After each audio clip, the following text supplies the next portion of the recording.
High-content screening is an experimental method for drug discovery or systems biology that allows researchers to interrogate cells or organisms, modeling a basic biological process or disorder with a collection of perturbation reagents, such as small molecules, RNAs or DNAs, and uses microscopy to describe the outcoming phenotype. The high-content nature of the method comes from the richness of image-derived data. The goal of a screening campaign is to identify molecules which produce a desired phenotype, the so-called hits.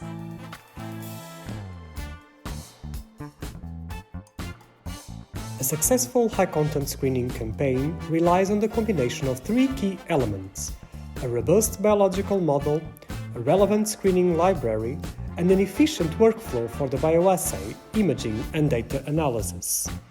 High-content screening campaigns require a highly optimized and standardized sample preparation protocol due to the need for time and cost-efficient sample handling of large chemical libraries and also reproducibility across the entire campaign.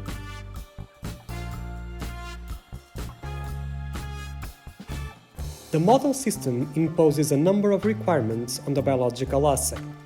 Is the model three-dimensional or can it be imaged successfully on 2D? How big is my specimen? How many specimens do I need to image to have robust statistics?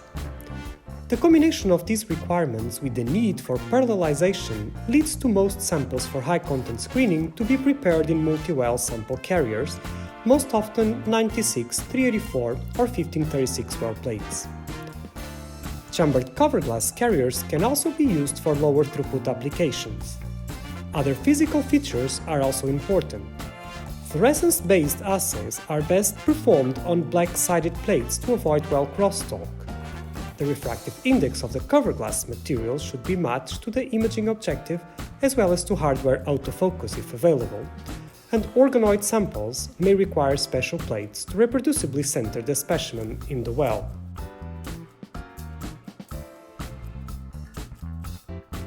The biological assay is dictated by the kind of specimen being studied.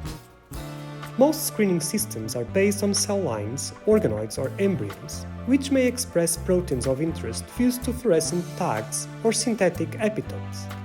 Therefore, cell growth is usually done in a standard cell culture environment.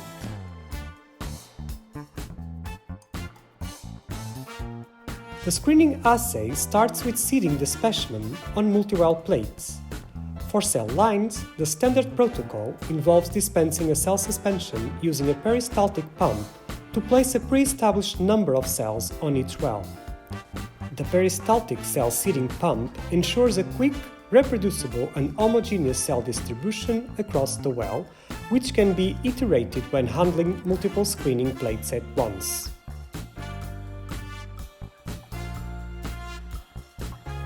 Screening libraries can be composed of drug-like chemicals or nucleic acids.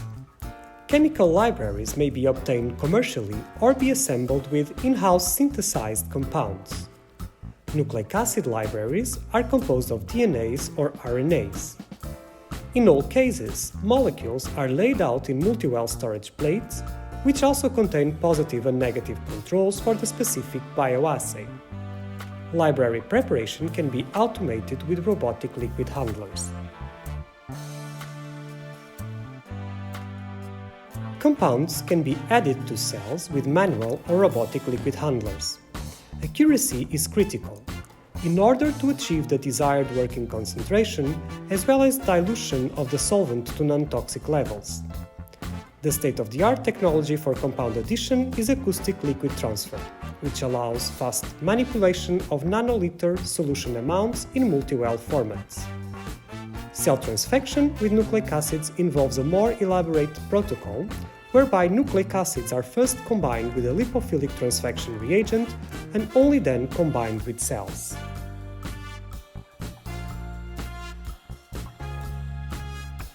After incubation with small molecules or nucleic acids, samples may need to be fixed or labeled with organelle-specific fluorophores or antibodies. Liquid dispensing is parallelized with multi-channel pipettes or liquid handling robots. Washing steps are best performed with dedicated plate washers, which maximize reproducibility, throughput, and specimen preservation.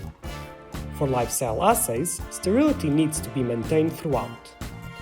The finished sample is almost always a multi-well plate containing cells submerged in buffer or imaging media.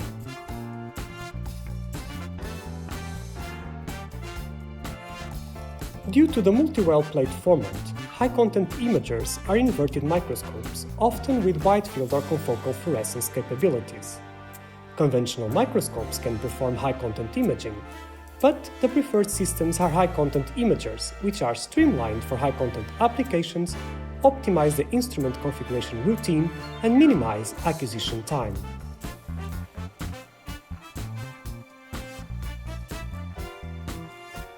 The imaging data is only an intermediate landmark on a screening campaign.